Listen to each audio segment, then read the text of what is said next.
حضرت آدم علیہ السلام کے بیٹے حابیل اور قابیل کا واقعہ۔ اللہ نے کوا کیوں بنایا؟ حضرت آدم علیہ السلام کی زندگی میں ان کے دو بیٹے حابیل اور قابیل کا ایک اہم واقعہ گزرا، جس کا ذکر قرآن میں بھی آیا ہے۔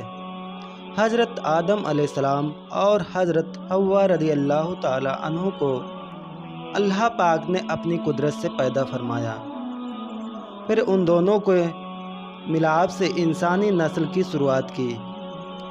کتابوں میں لکھا ہے کہ حضرت حوا 40 مرتبہ حاملہ ہوئی، مطلب گربوتی ہوئی۔ ہر بار 2 بچے پیدا ہوئے، ایک لڑکا اور ایک لڑکی۔ جب یہ جوان ہو جاتے تو ایک حمل کے لڑکے کا نکاح دوسرے حمل کی لڑکی سے کر دیتے تھے، تو یہ اللہ کی طرف سے حکم تھا۔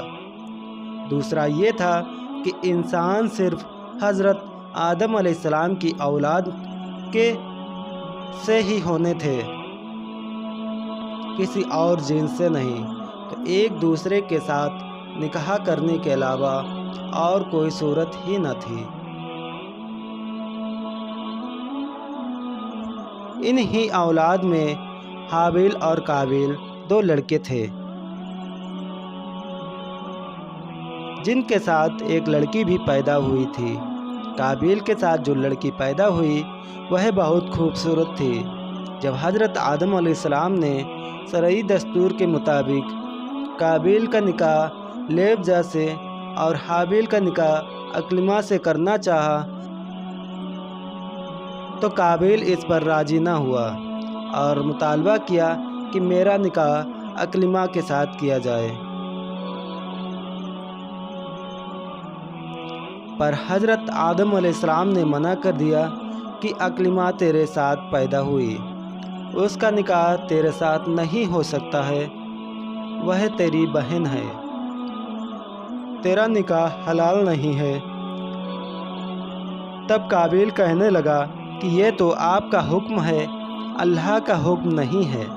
تب آدم علیہ السلام نے فرمایا، اگر تم یہ سمجھتے ہو تو تم دونوں قربانیاں پیش کرو، جس کی قربانی قبول ہو گئی وہی اکلمہ سے نکاح کرے گا۔ اس زمانے میں قربانی قبول ہونے کی علامت یہ تھی کہ آسمان سے ایک آگ اتر کر قربانی کو کھا جاتی تھی۔ قابیل کھیتی باڑی کا کام کرتا تھا اور حابیل بکریاں چراتے تھے۔ قابیل ہلکی قسم کی گندم مطلب گیہوں کا ڈھیر قربانی کے لیے لایا، جبکہ حابیل رضائے الہی کے لیے عمدہ قسم کی بکری قربانی کے لیے پیش کی۔ پھر گندم اور بکری پہاڑ پہ رکھ دی گئی تو آسمان سے ایک آگ نازل ہوئی، جس نے حابیل کی قربانی کو لے لیا اور قابیل کی قربانی کو چھوڑ دیا۔ تو حابیل کی قربانی قبول ہوئی اور اکلمہ کے حقدار ہوئے۔ جب حابیل کی قربانی قبول ہوئی تو قابیل کے دل میں نفرت اور جلن پیدا ہو گئی، اور جب حضرت آدم علیہ السلام حج کے لیے مکہ گئے تو قابیل نے حابیل سے کہا، میں تمہیں مار ڈالوں گا۔ حابیل نے کہا، کیوں؟ قابیل نے کہا، کیونکہ تمہاری قربانی قبول ہوئی اور میری قربانی قبول نہیں، اور اس طرح تم اکلمہ کے قابل ہو گئے، لیکن اس میں میرا اپمان ہے۔ حابیل نے جواب دیا کہ اللہ کیول ڈرنے والوں کی قربانی قبول کرتا ہے۔